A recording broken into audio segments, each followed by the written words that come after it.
কিন্তু যেই বক্তাগুলো কথায় কথায় কুফর করে আর আমাদের সমালোচনা করে, খ্রিস্টান মিশনারির বিরুদ্ধে তাদের কোনো বক্তব্য আপনারা পাবেন না, আমেরিকার বিরুদ্ধে তাদের কোনো বক্তব্য পাবেন না। আমরা 16 বছর ভারতীয় আধিপত্যবাদের বিরোধিতা করেছি, আমরা এই বিগত 14 মাস মার্কিন আগ্রাসনেরও বিরোধিতা করছি। কিন্তু তারা যুক্তরাষ্ট্রকে নারাজ করবে না, কারণ যুক্তরাষ্ট্রের প্রেসিডেন্ট হচ্ছে তাদের আব্বা, রাজনৈতিক আব্বা, পলিটিক্যাল ফাদার। এদের পলিটিক্যাল ফাদারের নাম কি? কথা বলে ট্রাম্প। এদের পলিটিক্যাল ফাদারের নাম কি? এই যে বাংলাদেশে যেগুলো আছে খ্রিস্টান মিশনারির বিরুদ্ধে কথা বলে না, পার্বত্য চট্টগ্রাম নিয়ে কথা বলে না, মার্কিন আগ্রাসনের বিরুদ্ধে কথা বলে না, কারণ তাদের পলিটিক্যাল রাজনৈতিক ফাদার হচ্ছে মিস্টার ট্রাম্প। বাবাকে নারাজ করে ক্ষমতায় যেতে পারবে না, এটা মনে করে আমি হুঁশিয়ার করে দিচ্ছি, যুক্তরাষ্ট্রের আব্বাকে রাজি করে ক্ষমতায় যাওয়া যাবে না। যদি যেতেও পারো, টিকতে পারবে না ক্ষমতায়, টেনে হেঁচড়ে মুসলমান নামায় দিবে বাংলাদেশে। আপনাদের আলেম সমাজ আগ থেকে সতর্ক করে নাই বলেই এই সুযোগটা তারা পেয়েছে। এদের ব্যাপারেও সাবধান থাকবেন। পারবেন তো ইনশাল্লাহ? এখানে বিভিন্ন দলমতের লোক আছেন না? এখন যেখানে যাই শুনি ঐক্য চাই, ঐক্য চাই। ভোটের জন্য ঐক্য কোনোদিন বাংলাদেশে আলেমরা হবে না। ঐক্য হবে দিনের স্বার্থে। ভোটের স্বার্থে ঐক্য এক জিনিস, আর দিনের স্বার্থের ঐক্য। ভোটের স্বার্থের ঐক্য ক্ষণস্থায়ী, নির্বাচন শেষ, ঐক্য শেষ। আর দিনের স্বার্থের ঐক্য এটা কোনোদিন ফাটল হয় না, এটা কোনোদিন ফাটল হয় না। আমাদের ঐক্য হতে হবে 3টা স্বার্থে। আল্লাহর দিনের সুমহান স্বার্থ রক্ষায় আমরা ঐক্যবদ্ধ হয়ে যাব। মুসলমানদের মৌলিক দাবিগুলো আদায় আমরা এক হয়ে যাব, আর বাংলাদেশের স্বাধীনতা রক্ষায় আমরা এক হয়ে যাব। এই 3 স্বার্থেই বাংলাদেশের মানুষকে এক প্ল্যাটফর্মে আনা যাবে। এর বাইরে অন্য কোনো ফর্মুলায় এই জাতিকে ঐক্যবদ্ধ করা যাবে না। আমার কোনো কথায় কষ্ট পেলেও মনে রাখবেন আপনার হেদায়েতের জন্য। প্রিয় বন্ধুগণ, খেয়াল করতেছেন কথা? তাহলে আল্লাহ বলেছেন যারা বেহেশতি, আল্লাহ যাদেরকে প্রিয় পাত্র হিসেবে বেহেশতি উঁচু মাকাম দিবেন, তাদের বৈশিষ্ট্য কি? আস-সাবিরিন ওয়াস-সাদিকিন, যারা ধৈর্যশীল, যারা সত্যবাদী। তারপরে ওয়াল কানিতিন। আহা, এই দরজায় যখন যাবেন আপনি আল্লাহর ওলি হয়ে যাবেন। কানিতিনের ব্যাখ্যা ইমাম কুরতুবী লিখেছেন আল মুদাওয়িমিনা ফি তাআতিল্লাহ, সর্বাবস্থায় যারা আল্লাহর ইবাদতে থাকে তাদেরকে বলা হয় কানিতিন। কি বলা হয়? কথাটা এইভাবে বলি, অনেক ইবাদত করলে কানিতিন হওয়া যায় না, বরং নিয়মিত আল্লাহর ইবাদত কম কম করলেও কানিতিন হওয়া যায়। আপনি একদিন 300 রাকাত তাহাজ্জুদ পড়বেন, আরেকদিন 1 রাকাতও পড়বেন না, আল্লাহ আপনার উপর রাজি হবেন না। কিন্তু আপনি যদি প্রতিদিন 4 রাকাত করে পড়ে যান, কোনোদিন তাহাজ্জুদ না ছাড়েন, আল্লাহ রাব্বুল আলামিন আপনাকে কানিতিনের কাতারে জায়গা করে দিবে। রাসূলুল্লাহ সাল্লাল্লাহু আলাইহি সাল্লাম ইরশাদ করেছেন, ইন্না আহাব্বাল আ'মালি ইলাল্লাহি মা দাওয়ামা আলাইহি সাহিবুহু, আল্লাহর নিকট সবচেয়ে প্রিয় আমল সেটাই যে আমলটা বান্দা কখনো করে কখনো ছাড়ে, এইরকম নয়, নিয়মিত করে। বলেন সুবহানাল্লাহ। ইবাদত যদি কম হয়, নিয়মিত করতে হবে, তাহলে আপনি হবেন কানিতিনের অন্তর্ভুক্ত। কানিতিনের। কিন্তু আজকে মনটা ভালো, 40 রাকাত তাহাজ্জুদ পড়ছেন, পরের দিন 1 রাকাতও না, আপনি কানিতিনের অন্তর্ভুক্ত হতে পারবেন না। তাহলে বৈশিষ্ট্যগুলো কি? সাবিরিন, ধৈর্যশীলদের অন্তর্ভুক্ত হতে হবে, সাদিকিন, সত্যবাদী হতে হবে, কানিতিন, আমল কম হলেও নিয়মিত করতে হবে। সুবহানাল্লাহ। ওয়াল মুনফিকিন, আল্লাহর পথে খরচকারী। সুবহানাল্লাহ। আল্লাহর পথে খরচ বুঝেন মুসলমান? কথা বলেন। শুধু মসজিদ মাদ্রাসায় দিলেই কি আল্লাহর পথে দানকারী হয়? কথা বলেন না। মসজিদে দিবেন, মাদ্রাসায় দিবেন, এটা আল্লাহর পথে খরচ। ইয়াতিম মিসকিনকে দিলে আল্লাহ সবচেয়ে বেশি খুশি হন। আমরা এতিমখানায় কখনো যে এতিমদের খোঁজ খবর নেই?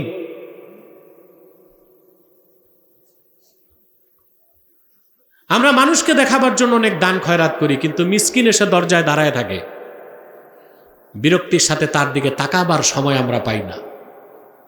আপনাকে একটা হাদিস শোনায় দিচ্ছি আমি। এক সাহাবী এসে রাসূলুল্লাহ সাল্লাল্লাহু আলাইহি ওয়াসাল্লামের কাছে বললেন, ইয়া রাসূলুল্লাহ সাল্লাল্লাহু আলাইহি ওয়াসাল্লাম, আমার মনটা খুব শক্ত, নরম হয় না। আমাদের মনও শক্ত না? কথা বলেন। আমাদের মন যে কত শক্ত তা বোঝা যায় কালেকশনের বক্তা উঠলে স্টেজে। 1 ঘন্টা লাগে বেচারারে কান্নাকাটি করে বয়ান করে মন গলাইতে। মন কত শক্ত আমাদের। সাহাবী যে বললেন, ইয়া রাসূলুল্লাহ সাল্লাল্লাহু আলাইহি ওয়াসাল্লাম, আমার মনটা খুব শক্ত। আল্লাহর হাবিব তাকে একটা আমল দিলেন। আল্লাহর হাবিব বললেন, ইমসাহ রাসাল ইয়াতিম ওয়া আতইমিল মিসকিন, তুমি ইয়াতিমের মাথায় হাত রাখো আর মিসকিনদেরকে পানাহার করাও। হাদিস থেকে বোঝা যায় আল্লাহর যে মুমিন বান্দা মহব্বতের সাথে ইয়াতিমদের মাথায় হাত রাখবে আর মিসকিনদেরকে খাওয়াবে, এই আমলের কারণে আল্লাহ রাব্বুল আলামিন ওই বান্দাদের অন্তর নরম করে দিবে। সুবহান। তাহলে ভাই খুব মন দিয়া শোনেন, আমরা মুনফিকিন যারা আল্লাহর পথে খরচ করে তাদের অন্তর্ভুক্ত থাকবো। কি খরচ করবেন? মসজিদে দিবেন, মাদ্রাসায় দিবেন, ইয়েতিমকে লালন পালন করবেন, বস্ত্রহীনকে বস্ত্র দিবেন, খাদ্যহীনকে খাদ্য দিবেন, যার ঘর নাই তাকে গৃহ দিবেন, যে বাচ্চাটি স্কুলে ভর্তি হতে পারে না তার বই কিনে দিবেন, যে মেয়েটির বিয়ে হয় না তার বিয়ের ব্যবস্থা করে দিবেন। সুবহানাল্লাহ। এমনকি আপনি যদি আল্লাহর সন্তুষ্টির জন্য আপন স্ত্রীর মুখে খাদ্যের লোকমা তুলে দেন, সেটাও আল্লাহ রাব্বুল আলামিন ফি সাবিলিল্লাহ খরচের আওতায় নিয়ে নিবে। বিবিকে খাওয়াবেন, ঠিক না? বুখারী শরীফে এসেছে রাসূলুল্লাহ সাল্লাল্লাহু আলাইহি সাল্লাম সাহাবীকে বললেন, তুমি তোমার স্ত্রীর মুখে যে লোকমাটা তুলে দাও, তাবতাগি বিহা ওয়াজহাল্লাহ, এতেও যদি তুমি আল্লাহর সন্তুষ্টি চাও, তো স্ত্রীর মুখে লোকমা তুলে দেবার বিনিময়ে আল্লাহ তাআলা তোমাকে সদকার সওয়াব দিয়ে দিবেন। ইসলামের এই রীতিগুলো মানলে আমাদের সংসার জীবনগুলো কত সুন্দর হয় ভাই। হ্যাঁ, আপনারা জানেন না এই তালাকের সংখ্যা সবচেয়ে বেশি কুমিল্লায়। কোথায়? এটা জরিপে দেখা গেছে। রাগ করবেন না, সবচেয়ে বেশি তালাক হয় কুমিল্লায়, সবচেয়ে বেশি বউ পিটায় বরিশালে আর খুলনায়। নোয়াখালী কি তা এটা বলবো না, ওরা রয়্যাল ডিস্ট্রিক্টের মানুষ, ওরা এখন বিভাগ নিয়ে ব্যস্ত আছে। হ্যাঁ প্রিয় ভাইরা, এই যে তালাকের সংখ্যা বাড়তেছে, স্ত্রী পরকীয়ায় লিপ্ত হয় কেন? এখানে শুধু মেয়ের দোষ না, স্বামীর দোষ আছে। স্ত্রীর সাথে যেরকম সম্পর্ক রিলেশন বিল্ড আপ করা দরকার, এটা আমার দেশে স্বামীরা করে না। বিয়ে করার পর আদর সোহাগ, তার সাথে সম্পর্কের যথেষ্ট অবনতি ঘটে। আপনার স্ত্রী যতই অসন্তুষ্ট থাকুক আপনার উপর, আপনি যদি হাদিসের অনুসরণে আপনার স্ত্রীর মুখে খাদ্যের লোকমা তুলে দেন, সেই স্ত্রীর মনের সমস্ত দুঃখ কষ্ট বেদনা দূর হয়ে যাবে কিনা বলে?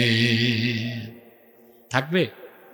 হাদিসে এসেছে রাসূলুল্লাহ সাল্লাল্লাহু আলাইহি ওয়াসাল্লাম ইরশাদ করেছেন, তুমি যদি খাদ্যের লোকমা তুলে দেবার সময়ও স্ত্রীর মুখে তোমার নিয়ত করো আল্লাহর সন্তুষ্টি, আল্লাহ তোমাকে সৎকার সওয়াব দিয়ে দিবেন। তাহলে মুনফিকিন, আল্লাহর পথে যে খরচ, এই খরচটার খাত কি? জাকাত দেওয়া, সৎকা দেওয়া, মসজিদ মাদ্রাসায় দেওয়া, মুজাহিদদের পিছনে খরচ করা, দিন প্রতিষ্ঠায় খরচ করা, ইয়েতিম মিসকিনকে পানাহার করানো, এ সব কাজে আল্লাহ তাআলা প্রচন্ড খুশি হয়ে যান, বলেন সুবহানাল্লাহ। মানুষ মুসলমানকে খাওয়ালে আল্লাহ কত খুশি হন, আমি একটা দৃষ্টান্ত আপনাদেরকে দিচ্ছি সুনান তিরমিজি থেকে, বলবো? আপনারা কি মানুষকে খাওয়ান? খাওয়ান আপনারা দাওয়াত দিয়ে, বিয়ের সময় দাওয়াত দিয়ে খাওয়ান, টেবিলে আবার টাকা পয়সা নেন। কিছু মৌলবী সাহেব আছে এইটারে বেদাত বলে না, ইসালে সওয়াব করে খাওয়ালে ওইটারে বেদাত বলে। অথচ ইসালে সওয়াব করে খাওয়ালে ওটা একান্তই কার খুশির জন্য হয়? ওখানে কোনো বিনিময় থাকে না। আর বিয়ের দাওয়াতে বিনিময় থাকে। কি থাকে? খতনার দাওয়াতে বিনিময় থাকে। কাউকে খাওয়াতে হবে কার খুশির জন্য? মুসলমান যদি মুসলমানকে আল্লাহর খুশির জন্য খাওয়ায়, আল্লাহ তাআলা ওই মুসলমানের জন্য জান্নাতের দরজা খুলে দেয়। ইন্নামা নুতঈমুকুম লিওয়াজহিল্লাহি লা নুরিদু মিনকুম জাযাআও ওয়ালা শুকুরা। নিশ্চয় আমরা তোমাদেরকে পানাহার করাই কোনো বিনিময়ের জন্য নয়, শুকরিয়ার জন্য নয়, আল্লাহ সন্তুষ্টির জন্য, বলেন সুবহান। তিরমিজি শরীফে এসেছে রাসূলুল্লাহ সাল্লাল্লাহু আলাইহি ওয়াসাল্লামের একজন সাহাবী 3 দিন রোজা রাখলেন পানি দিয়ে। ইফতারও করলেন পানি দিয়ে, সাহরিও করলেন পানি দিয়ে। শুনতেছেন? পারবেন আপনি 3 দিন রোজা রাখতে শুধু পানি দিয়ে? চতুর্থ দিন সাহাবী রাসূলুল্লাহ সাল্লাল্লাহু আলাইহি ওয়াসাল্লামের আরেকজন সাহাবীর কাছে এসে বললেন, ভাই আজকে 3 দিন মা যুক্ত জাওয়াকান ইল্লাল মা, জিহ্বায় পানি ছাড়া কিছু দিতে পারি নাই। আপনি যদি রাজি থাকেন রাতে আপনার বাড়িতে আমি মেহমান হতে চাই। সাহাবী দৌড়িয়ে বাড়িতে আসলেন, প্রিয়তমা স্ত্রীকে জিজ্ঞেস করলেন, জীবন সঙ্গিনী ঘরে কি আছে খাবার দাবার? স্ত্রী বললেন, কেন? তিনি বললেন, আল্লাহর হাবিবের একজন সাহাবী 3 দিন কিছু খেতে পান নাই, পানি দিয়ে ইফতার করেন, পানি দিয়ে সাহরি করেন, আজকে রাতে তিনি আমাদের মেহমান হবেন। স্ত্রী বললেন, প্রিয়তম স্বামী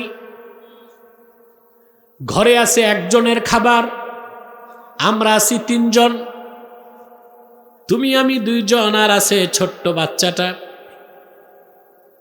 সাহাবী বললেন, আজকে আমরা কেউ খাবো না, সব টুকুন খাবার আল্লাহর হাবিবের সেই ক্ষুধার্ত সাহাবীর কদমে রেখে দিব।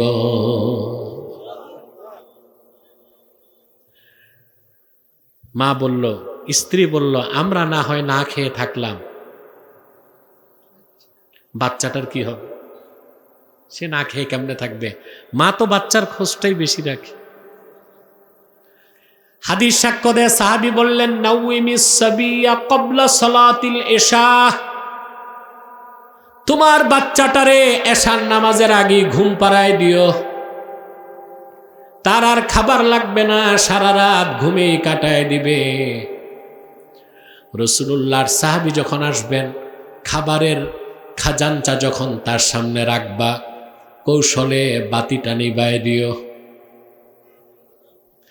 তার কারণ হচ্ছে সাহাবী একা খাবেন না, আমাদেরকে যদি শামিল করেন তার খাবারে টান পড়ে যাবে। অন্ধকার ঘরে তুমি আর আমি দূরে খালি পাত্র নিয়া হাত উঠাবো আর নামাবো, সাহাবী মনে করবেন আমরাও খাচ্ছি, তার মনে কষ্ট থাকবে না। রাতের বেলা সাহাবী আসলেন, ছোট বাচ্চাটাকে ঘুম পাড়িয়ে দেওয়া হলো এশার নামাজের আগেই। ঘরের সবটুকুন খাবার আল্লাহর হাবিবের একজন সাহাবী আর একজনের সামনে রেখে দিলেন, বাতি বন্ধ করে। অন্ধকার ঘরে স্বামী স্ত্রী হাত উঠায় আর নামায়। 3 দিনের ক্ষুধার্ত সাহাবী তৃপ্তি ঢেকুর ছেড়ে পেট তৃপ্তি করে বাড়ি চলে গেলেন খুশি মনে। রাতের বেলা সাহাবী ও তার স্ত্রী পানি খেয়ে সাহারি করলেন, রোজা রাখলেন। ফজরের আজান শুরু হয়ে গেল। সাহাবী প্রস্তুতি নিয়ে মসজিদ নববীতে গেলেন ফজর নামাজ পড়ার জন্যে। ফজর নামাজ শেষে আল্লাহর হাবিব সাহাবীর দিকে ঘুরে বসলেন, বললেন, আমার সাহাবী, গত রাতে তুমি আর তোমার স্ত্রী এমন কি নেক আমল করেছ, স্বয়ং আল্লাহ রাব্বুল আলামিন রাজি হয়ে গেছে। আল্লাহর হাবিবের সাহাবী বললেন, ইয়া রাসূলুল্লাহ, ইয়া হাবিবাল্লাহ, তেমন তো কিছুই করতে পারি নাই, শুধুমাত্র ঘরের সবটুকুন খাবার আপনার একজন ক্ষুধার্ত সাহাবীরে খাওয়াই দিয়েছি। বাচ্চাটা অভুক্ত ছিল, আমি আর আমার স্ত্রী পানি খেয়ে রোজা রেখেছি, এর চেয়ে বেশি কিছু করি নাই। আল্লাহর হাবিব কোরআনের আয়াত শোনায় দিলেন, তোমাদের এই কাজে আল্লাহ খুশি হয়ে কোরআনের আয়াত নাজিল করে দিয়েছেন, ওয়ায়ুসিরুনা আলা আনফুসিহিম ওয়ালাউ কানা বিহিম খাসাসা। প্রিয় হাবিব মুহাম্মদ সাল্লাল্লাহু আলাইহি ওয়াসাল্লাম, আপনার সাহাবীগণের মধ্যে এমনও উন্নত চরিত্রের সাহাবী আছে, ক্ষুধার যন্ত্রণা নিজেরা বরদাস্ত করেও আপনার অন্য সাহাবীকে প্রাধান্য দিয়ে দেয়। তাহলে ভাইরা, যাকাত দিলে, সদকা দিলে, মসজিদ মাদ্রাসায় দিলে, মুজাহিদদের পিছনে খরচ করলে, দিনের কাজে খরচ করলে যেমন মুনফিকিন হওয়া যায়, আল্লাহর পথে খরচকারীর মর্যাদা পাওয়া যায়। অভাবগ্রস্ত বুভুক্ষ ক্ষুধার্ত মানুষকে খাওয়ায় দিলে আমার আল্লাহ সবচেয়ে বেশি খুশি হয়ে যান। আজ আমরা মুসলমান অন্য মুসলমানের স্বার্থগুলো দেখি না বলেই খ্রিস্টানরা ঋণের নামে, সুদের নামে আমার দেশের গরিব মানুষগুলোকে সুদখোর আর খ্রিস্টান বানায় দিচ্ছে। আমরা পারি? বিত্তমানরা 10 জন মিলে একজন গরিবকে দাঁড় করায় দিতে পারি না? কথা বলেন। যে মেয়েটির বিয়ে হয় না, আমরা 10 জন মিলে তার বিয়ে দিতে পারি। যে লোকটি অসুস্থ, উন্নত চিকিৎসা দরকার, 10 জন 20 জন এলাকার মানুষ মিলে টাকা সঞ্চয় করে তার চিকিৎসা সেবা আমরা দিতে পারি, পারি কিনা বলেন? অতএব আল্লাহ তাআলা বলেছেন, ওয়াল মুনফিকিন, যে মানুষগুলো বিনা আযাবে বেহেশত পাবে তারা হচ্ছে আস-সাবিরিন, ধৈর্যশীল, ওয়াস সাদিকিন, সত্যবাদী, ওয়াল কানিতিন, ইবাদত কম করলেও সবসময় ইবাদতই থাকে। সুবহানাল্লাহ। ওয়াল মুনফিকিন, আল্লাহর খুশির জন্য তারা খরচ করে। 5 নাম্বার কথাটা বলবো, যদি আমাকে ওয়াদা দেন আমল করবেন। সবাই হাত তুলে দেখাইতে হবে। ওয়াল মুস্তাগফিরিনা বিল আসহার, শেষ রাতে আল্লাহর কাছে তাহাজ্জুদ নামাজ পড়ে রোনা জারি করে আল্লাহর কাছে ক্ষমা চাওয়া। সুবহানাল্লাহ। এই কাজটা করবেন। শুধু তাহাজ্জুদ নামাজের ফজিলত অনেক বেশি। এখানে শুধু তাহাজ্জুদের কথা বলা হয় নাই, নামাজের পরে এই লোকগুলো ফজর পর্যন্ত বিছানায় আল্লাহর কাছে কান্নাকাটি করে, দোয়া কবুলের জন্য রোনা জারি করে, কান্নাকাটি করে, আল্লাহর কাছে ক্ষমা চায়। শেষ রাতে যখন সবাই ঘুমায় যায় আর নেককার বান্দারা যখন জেগে জেগে আল্লাহর কাছে হাত পেতে ক্ষমা চায়, মুস্তাগফিরিনা বিল আসহার, শেষ রাতে আল্লাহর কাছে যারা কাকুতি মিনতি করে ক্ষমা চায়, নগদ আল্লাহ তাআলা তাদের অন্তরে মারেফতের নূর জ্বালায় দেয়। আল্লাহ খুশি হয়ে যান। সুবহানাল্লাহ। এই অভ্যাসটা করব আমরা। আল্লাহর কাছে রোনা জারি করব শেষ রাতে। কখন? 2 রাকাত 4 রাকাত, কমসে কম 4 রাকাত তাহাজ্জুদ পড়ে আমরা আল্লাহর কাছে রোনা জারি করব। এতে আল্লাহ অনেক খুশি হন, অনেক খুশি হন। এই রকম বান্দাদেরকে আল্লাহ তার প্রিয় বান্দা হিসেবে স্বীকৃতি দেন। বলেন সুবহানাল্লাহ। মনে রাখবেন, এই দুনিয়ায় কোনো একজন বুজুর্গ ওলি হইতে পারে নাই তাহাজ্জুদ নামাজ না পড়ে আর শেষ রাতে না জেগে। জাগবেন শেষ রাতে? কথা বলেন। 24 ঘন্টায় দিন। আমি একটা ছোট্ট সবক দিয়ে যাই মুসলমান। ফজরের সময় হওয়ার মাত্র 1 ঘন্টা আগে আপনি উঠে যাবেন, ওযু গোসল করে পবিত্র হয়ে 4 রাকাত তাহাজ্জুদ পড়ে কোরআন তেলাওয়াত করে আল্লাহর কাছে হাত তুলে দিবেন। ফজরের আজানের আগ পর্যন্ত আল্লাহর কাছে যদি রোনা জারি করে যান, যত দোয়া আছে সব কবুল হয়ে যাবে, জিন্দিগির গুনাহগুলো আল্লাহ মাফ করে দিবেন। মুস্তাগফিরিনা বিল আসহার, শেষ রাতে আল্লাহর কাছে ক্ষমা প্রার্থীদের কাতারে শামিল হয়ে যাবে। আল্লাহ এই যে শেষ রাতে বান্দা আল্লাহর কাছে চায়, কান্নাকাটি করে, তাহাজ্জুদ পড়ে, আল্লাহ এটা সবচেয়ে খুশি হয়ে যান। কেন? ফরজ নামাজের চেয়ে বেশি আল্লাহ শেষ রাতের নামাজে খুশি হন কেন? যুক্তি লাগবে না? কথা বলে না। ফরজ নামাজ পড়তে আপনি বাধ্য, যেহেতু আল্লাহর বান্দা, ফরজ আপনাকে পড়তেই হবে। ফরজ আর ওয়াজিবের বিনিময় হচ্ছে উজরাত, জান্নাত। সুন্নতের বিনিময় হচ্ছে শাফাআত, আর নফলের বিনিময় হচ্ছে কুরবাত।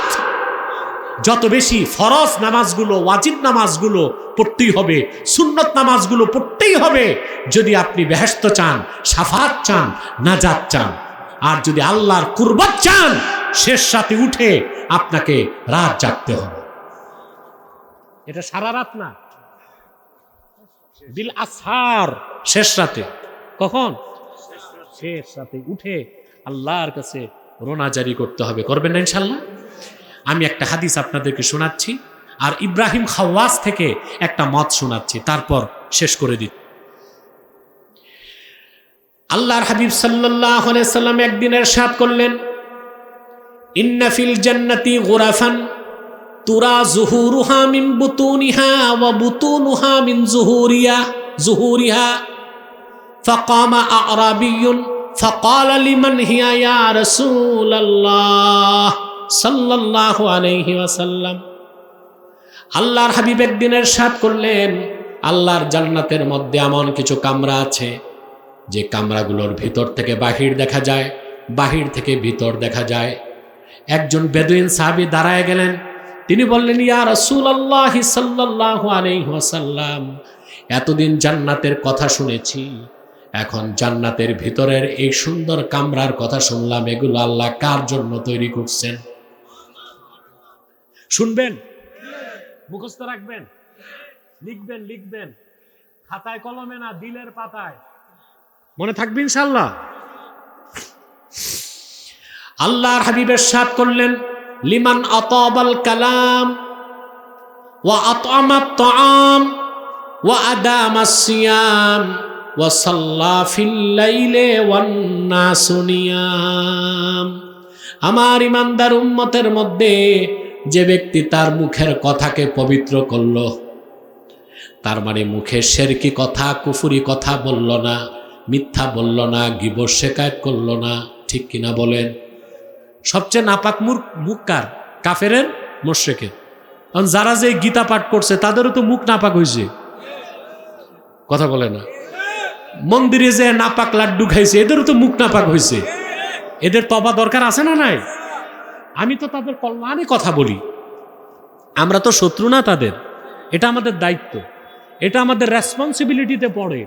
এই দায়িত্ব অবহেলা করলে আল্লাহর কাছে ধরা খাবো, আমাদের জিহ্বাগুলো কেটে দেওয়া হবে, ঠিক কিনা? লিমান আতাবাল কালাম, যে ব্যক্তি তার জবানকে পবিত্র করলো, কথাকে পাক করলো, ওয়া আত'আমাত তাআম, মানুষকে খাওয়ালো, মানুষকে, মুনফিকিনের ব্যাখ্যায় যে কথাগুলো বললাম, ওয়া আদামাস সিয়াম, বেশি বেশি রোজা রাখলো, ওয়া সাল্লা ফিল লাইলি ওয়ান নাসু নিয়াম, নামাজ পড়লো তখন রাতে, ঘুমায় থাকলো জগৎবাসী যখন। এই কাজগুলো যে করলো, আল্লাহ তাকে বেহেশতে সেই কামরাগুলো দান করবেন, বলেন সুবহানাল্লাহ। ইব্রাহিম খাওয়াস রাহমাতুল্লাহ বলেছেন, অন্তরে যদি রোগ হয়, আপনাদের অন্তরে রোগ হয় না? হার্ট ডিজিজ, কি হার্ট ডিজিজ, জান কার কাছে? কেমন ডাক্তার? হাতুড়া ডাক্তার না কার্ডিওলজিস্ট? কথা বলেন, কার্ডিওলজিস্ট, হার্ট স্পেশালিস্টকে দেখেন, ঠিক না? আমি যেই রোগের কথা বলছি দুনিয়ায় কোনো ডাক্তার নাই তোমারে কার্ডিওলজিস্ট সেই রোগের ঔষধ দিবে। সেই রোগ হচ্ছে অন্তরের ভিতরের ব্যাধি। ইব্রাহিম খাওয়াজ বলেছেন অন্তরকে রোগ মুক্ত রাখার জন্য কয়েকটা ঔষধ, তার মধ্যে একটা হচ্ছে তিলাওয়াতুল কোরআনি বিত্তাদাব্বর, চিন্তা ভাবনা করে কোরআন তেলাওয়াত করা। 2 নাম্বার হচ্ছে কিয়ামুন ফিল লাইল, রাতের বেলা তাহাজ্জুদ নামাজ পড়া। 3 নাম্বার হচ্ছে খালাউল বাতান, কম পানাহার করা। 4 নাম্বার হচ্ছে আত-তাদাররু ইনদাস সাহার, শেষ রাতে আল্লাহর কাছে কাকুতি মিনতি করে কান্না করা। সুবহানাল্লাহ বলবেন না? 5 নাম্বার হচ্ছে মুজালাসাতুস সালিহিন, আল্লাহওয়ালা নেককার মানুষদের বৈঠকে বসা। এই 5টা ঔষধ যে লালন করবে আল্লাহ তার হৃদয়কে বরফের মতো সাদা করে দিবে। তার মধ্যে 2টা ঔষধই হচ্ছে রাতে তাহাজ্জুদ পড়া আর শেষ রাতে আল্লাহর কাছে কি করা? ক্ষমা চাওয়া। সুবহানাল্লাহ বলেন। সেই কথাই আল্লাহ বলেছেন ওয়াল মুস্তাগফিরিনা বিল আসহার।